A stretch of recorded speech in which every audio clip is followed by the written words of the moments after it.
श्रोताओं नमस्कार। अपने वादे के मुताबिक आकाशवाणी जम्मू का क्षेत्रीय समाचार एकांश महिला सुरक्षा संबंधी श्रृंखला का नया अंक लेकर हाजिर है।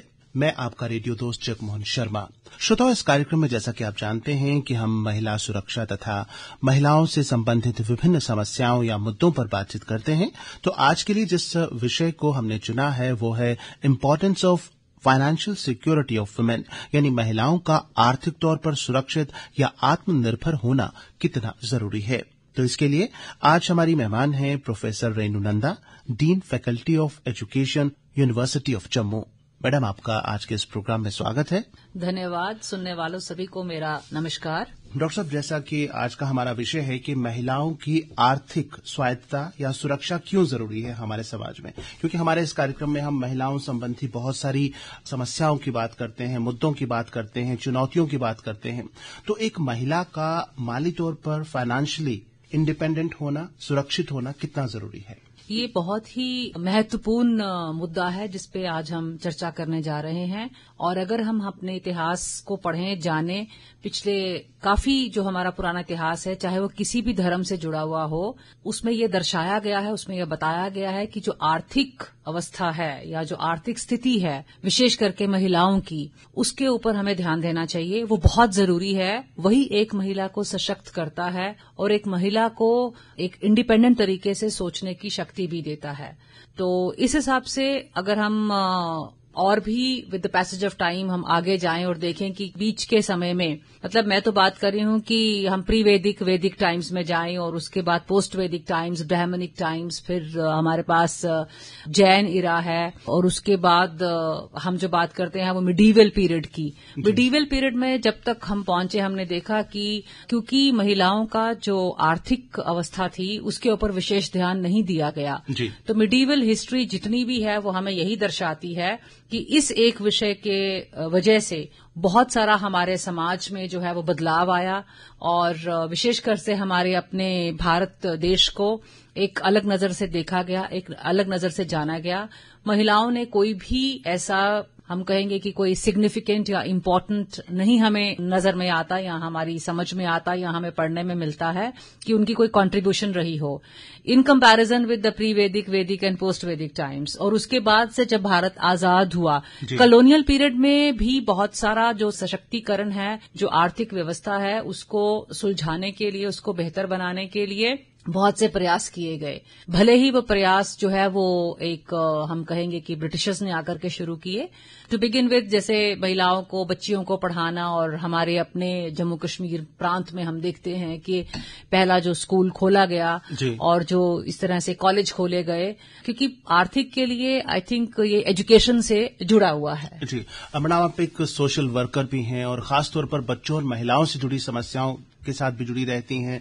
महिलाओं की बहुत सारी ऐसी प्रॉब्लम्स हैं जिन्हें आप हाईलाइट करती हैं, उजागर करती हैं। तो समाज में महिलाओं का माली तौर पर फाइनेंशियली इंडिपेंडेंट होना या स्ट्रांग नहीं होना किस तरह की प्रॉब्लम्स उनकी लाइफ में लाता है? बिल्कुल ठीक कहा आपने कि एक लंबे अरसे से, लगभग अब मुझे 30 साल हो गए हैं, हमारे जितने भी ग्रामीण क्षेत्र हैं, मेरा प्रयास रहता है कि वहां पर मैं जाऊं, बच्चों से और महिलाओं से बात करूं। आपने ठीक कहा, मैंने जो शुरुआत अपने काम की वो छोटे बच्चों से की और ये देखा कि उन बच्चों को छोड़ने के लिए या तो उनकी माँ या कोई बहन या कोई चाची, कोई फीमेल आती थी। और वो फीमेल इसलिए आती थी क्योंकि उसको एक तो बच्चे के साथ आना और ये जानने का था कि यहाँ पर ये बच्चा क्या करता है। जब ये महिलाएं आती गई और मैं इनसे बात करती थी और मैंने ये पाया कि इनमें से कोई भी महिला, आर्थिक इनकी कंडीशन है वो इतनी खराब है कि मेरे को याद नहीं आता कि अगर मैं अब्दुलिया से लेकर के बैंगलोर तक और फिर इसी तरह डोडा डिस्ट्रिक्ट में, इसी तरह पुंछ में, इसी तरह कश्मीर के भी बहुत सारे प्रांतों में, जैसे बडगाम है, ले में, अनले में, मतलब दूर दूर जहां जहां पर भी मैं गई, मैंने देखा कि फाइनेंशियल इंडिपेंडेंस बिल्कुल नहीं है। और उसी एक वजह से वो बहुत इनसिक्योर फील करती थी। और आहिस्ता आहिस्ता जब ये मैंने देखा कि मुझे कुछ करना चाहिए, तो मैंने महिलाओं के लिए भी थोड़ी सी एक्टिविटीज जो हैं वो शुरू की। और सबसे ज्यादा था, मैंने एक इंक्लूसिव अप्रोच को अडॉप्ट किया, मतलब महिलाएं और पुरुष दोनों ही उसमें भाग लेते थे, ताकि पुरुषों को ये ना लगे कि पता नहीं क्या ये बात कर रही हैं या हमसे छुपा के कर रही हैं। तो वो एक मेरे को लग रहा था कि बहुत अच्छा कदम था। और चैलेंज इतने थे कि महिला अपने बारे में कुछ भी नहीं सोच सकती अपने लिए, उसको एक छोटी सी कुछ चीज खरीदनी भी होती है तो उसके लिए या तो माँ से पैसे मांगने हैं, भाई से मांगने हैं, पिता से मांगने हैं, और जब शादी हो जाए उसके बाद ससुराल में से किसी से मांगने हैं।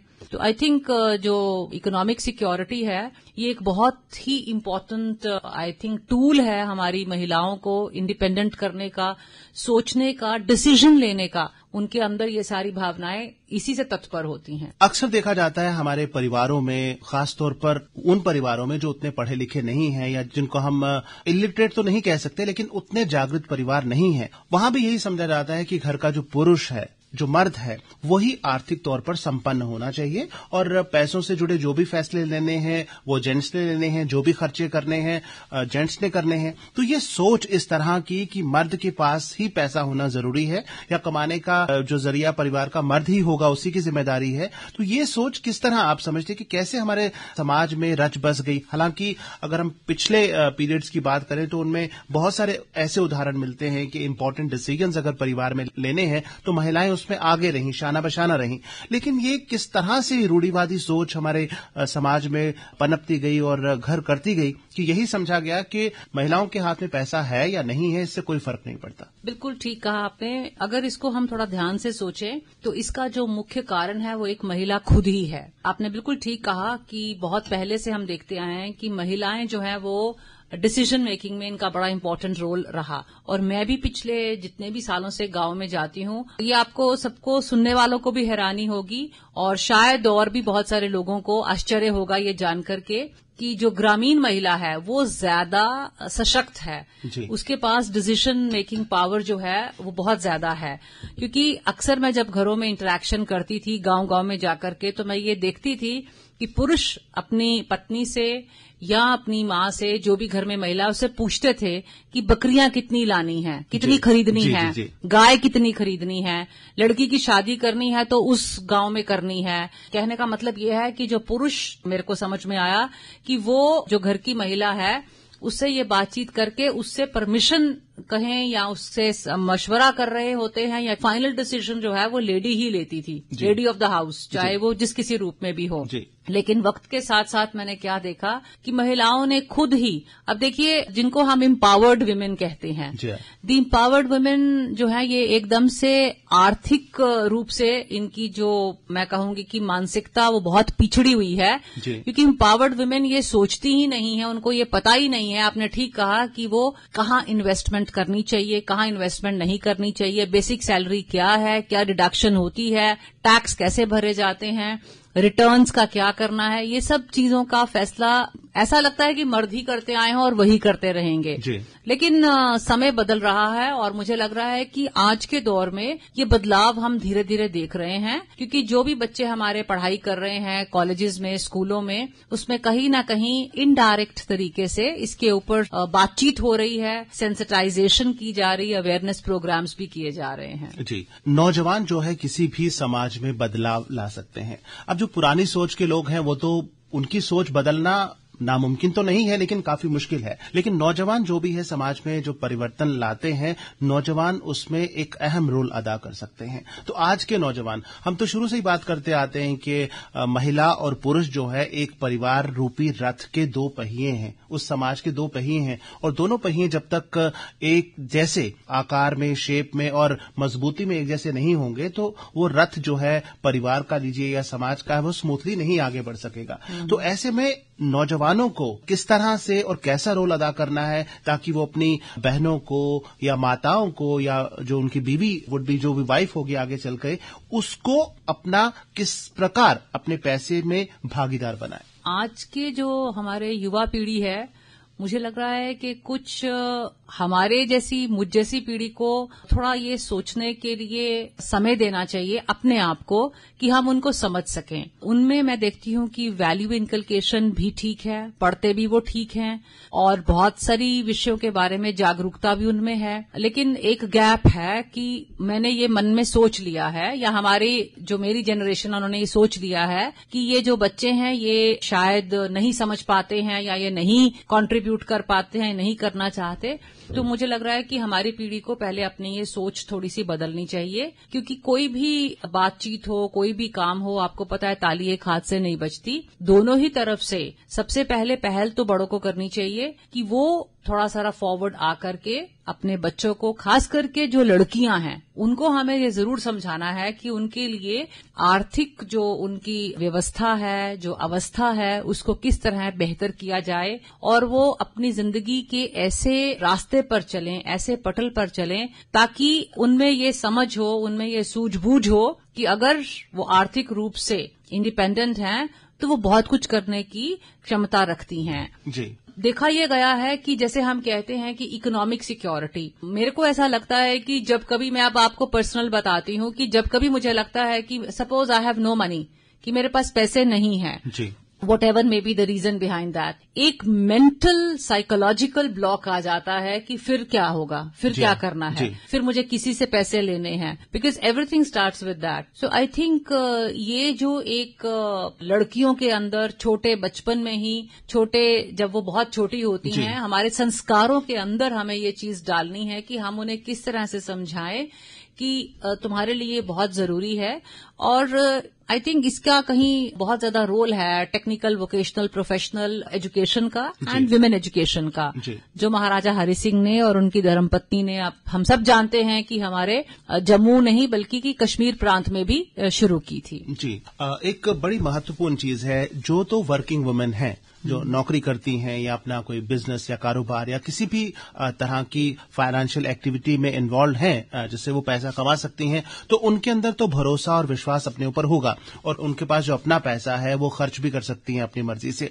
लेकिन those women who are not working, जो घर में रहती हैं या हाउस वाइफ्स हैं, खासतौर पर ग्रामीण इलाकों में या मिडिल क्लास या लोअर मिडिल क्लास सेक्शन से जो बिलोंग करती हैं, उनको अपने खर्चे के लिए, अपने निजी खर्चे के लिए भी अगर पैसा चाहिए तो उनको अपने पति के आगे या इवन बेटे के आगे हाथ फैलाना पड़ता है कि बेटा मुझे पैसे चाहिए, मुझे बाजार जाना है तो ये चीज चाहिए। इवन लेडीज की पर्सनल बहुत सारी चीजें होती हैं जो उन्हें खुद खरीदनी है, लेकिन उसके लिए भी उनको अपने पिता को या अपने पति को या अपने भाई को कहना पड़ता है। ऐसे में लड़कियों का पढ़ा लिखा होना और आत्मनिर्भर होना कितना जरूरी है, चाहे वो किसी भी तरह से काम करें। इसके लिए माता पिता को सबसे पहले, जैसे आपने कहा, कि उनमें जागरूकता आनी चाहिए, चाहे वो हमारे ग्रामीण क्षेत्रों में हो या शहरों में हो। जिसे हम कहते हैं कि एक छोटी सी पॉकेट मनी हम बच्चों को देते हैं। जी। क्या होता है कि आप देखिए कि वही पॉकेट मनी जब आप एक लड़की को देते हैं तो उसकी रहती है, पूरा का पूरा सप्ताह चला जाता है, वो शायद ही खर्च करती है। जी। और लड़कों की जो है वो खर्च हो जाती है। I mean, I am not generalizing, but by and large मैंने ऐसा होता देखा है, क्योंकि बचपन में मैं खुद भी जब स्कूल जाती थी, मुझे अभी भी याद है कि मेरी माँ हमेशा मुझे मेरे ज्योमेट्री बॉक्स में, जिसमें हम पेंसिल्स वगैरह रखते थे, तो उसमें वो 10 या 20 रुपए डाल देती थी और फिर अगले पूरा वीक बीत जाता था और उसके बाद भी वो पैसे वहीं होते थे और वो बोलती थी मुझे कि तुम इनको खर्च क्यों नहीं करती हो। तो एक छोटी सी गुल्लक सी हमने घर में रखी हुई थी, तो उसमें मैं डालती जाती थी। तो आई थिंक छोटी छोटी चीजें जो हैं वो घर से ही शुरू होती हैं, संस्कार घर से ही शुरू होते हैं। लेकिन इसके साथ एक टीचर का, एक स्कूल का, एजुकेशनल इंस्टीट्यूशंस का भी बहुत महत्वपूर्ण रोल है। और वो आज की डेट में देखिए, स्कूल हर जगह में है, पिछड़े से पिछड़े इलाके में भी स्कूल हैं। मुझे लगता है कि टीचरों को और समाज को सेंसिटाइज करने की जरूरत है। बच्चे हमारे पहले से ही जागरूक हैं, ताकि वो कहीं ना कहीं से पहल करें और इस रास्ते पर हम चलने के लिए शुरुआत करें। डॉक्टर साहब, जैसे हमने बात की कि फाइनेंशियल सिक्योरिटी या आत्मनिर्भरता जो महिलाओं की हो सकती है वो काम करने से ही हो सकती है और काम करने से ज्यादा अच्छी तरह से वो जीवन व्यतीत कर सकते हैं।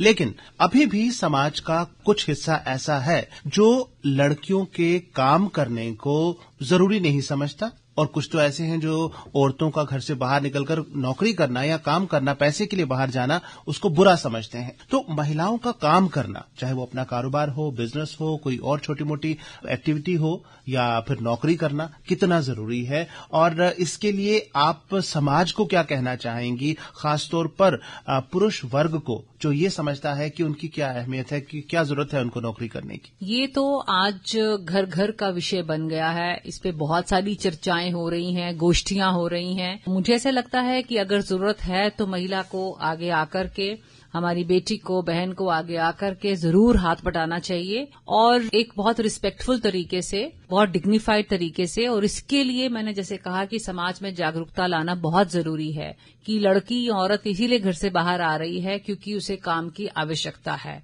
लेकिन कुछ जगह हम देखते हैं कि आवश्यकता नहीं भी है तो भी काम किया जा रहा है। वो देखिए उनकी अपनी मर्जी है। And I think we all have this freedom to think and freedom to, do to an extent within the limitations कि हम जो चाहें हमें वो करने की इजाजत भी होनी चाहिए। और काम करने के बाद या घर से बाहर निकलने के बाद तकरीबन हर महिला को ये एक एक्सपीरियंस होता है कि वो कितना उसके लिए सही रहा या नहीं सही रहा। अब अगर आप मुझसे पूछेंगे तो मैं ये कहूंगी कि पर्सनली, अपने जो मेरा पर्सनल लाइफ है, कि अगर मुझे इजाजत होती अपने लिए डिसीजन लेने का तो मैं शायद एक हाउसवाइफ रह करके बहुत ही खुश होती, क्योंकि मुझे लगता है कि घर के अंदर इतना काम है, इतनी क्रिएटिविटी है जी। और वहां से भी हम ऑपरेट कर सकते हैं। ऐसे बहुत से बिजनेस हैं, ऐसी बहुत से काम है जो हम घर से कर सकते हैं, because somebody has to be the home maker ji. So then who will be the home maker ji. और ऐसी मानसिकता जो ये कहती है कि औरतों का काम करना कोई जरूरी नहीं है, क्या जरूरत है उनको काम करने की, तो उनके लिए कोई संदेश? मुझे ऐसे लगता है कि अगर जरूरत है औरत को घर से बाहर निकल करके काम करने की तो उसे जरूर काम करना चाहिए। और इसके लिए उसको घर के जो मेल मेंबर्स हैं, जो पुरुष लोग हैं, उनका सहयोग चाहिए, उनका प्रोत्साहन चाहिए, ना कि उनकी सहानुभूति चाहिए, ताकि वो अच्छे से अपना काम कर सके। और अगर महिला आर्थिक अवस्था से मतलब सुरक्षित है, वो कमा रही है और इसमें कुछ झिझक नहीं होनी चाहिए, ऐसा नहीं, कभी भी ऐसा सोचना नहीं चाहिए, बिकॉज पुरुष और महिला दोनों ही बराबर के हिस्सेदार हैं। जब हम राइट्स की बात करते हैं, हम कहते हैं all human beings are equal. तो ये यूएन डिक्लेरेशन ऑफ राइट्स में जब इक्वल है, हमारे अपने संविधान में बिल्कुल सब जगह इक्वल है, तो फिर ये इसलिए क्यों इक्वल नहीं है क्योंकि वो महिला कमा रही है और पुरुष नहीं कमा रहे हैं? इस बात को मुझे लगता है कि हमें दिमाग से निकाल देना चाहिए। और इसके साथ साथ ये भी बहुत जरूरी है कि अगर पुरुष कमा रहे हैं और अपनी कमाई वो ला करके अपनी माता को दे रहे हैं या अपनी बहन को या अपनी पत्नी को दे रहे हैं, अपनी बेटी को दे रहे हैं, I think I can vouch for that, I can guarantee कि वो उसको ज्यादा सुरक्षित रखेगी, ज्यादा महफूज रखेगी और अच्छे से खर्च करेगी in comparison with a male. फिर से मैं कहूंगी कि मैं जनरलाइज नहीं कर रही, लेकिन ये एक जिंदगी का अनुभव है, हमारे जीवन का अनुभव है, जिससे हमें ये लगता है कि महिला को हमें पहले उसके ऊपर विश्वास करना चाहिए और उस विश्वास को और दृढ़ करना चाहिए, क्योंकि समय बदलता जा रहा है और हम देख रहे हैं कि महिलाएं भी आगे आकर के पुरुषों का साथ देना चाहती हैं, काम करना चाहती हैं, कर भी रही हैं और उसमें बहुत हद तक सफल भी हो गई हैं जी। तो आज की इस बातचीत से हम इसी निष्कर्ष पर पहुंचते हैं कि महिलाओं का फाइनेंशियली स्ट्रांग होना, मजबूत होना, आत्मनिर्भर होना और सेफ होना बड़ा जरूरी है। और जो पुरुष ये सोचते हैं कि महिलाओं को काम करने की क्या जरूरत है, और जैसा मैडम आपने सजेशन दिया, सुझाव दिया, सलाह दी इनको कि अगर वो अपनी कमाई महिलाओं के हाथ में देकर देखें तो they can prove to be better financial managers, घर को ज्यादा अच्छी तरीके से चला सकेंगी, सलीके से चला सकेंगी। डॉक्टर साहब, आप कीमती वक्त निकालकर हमारे स्टूडियो में आए और बहुत सी काम की बातें आपने हमारे सुनने वालों को बताई। आपका बहुत बहुत शुक्रिया। धन्यवाद।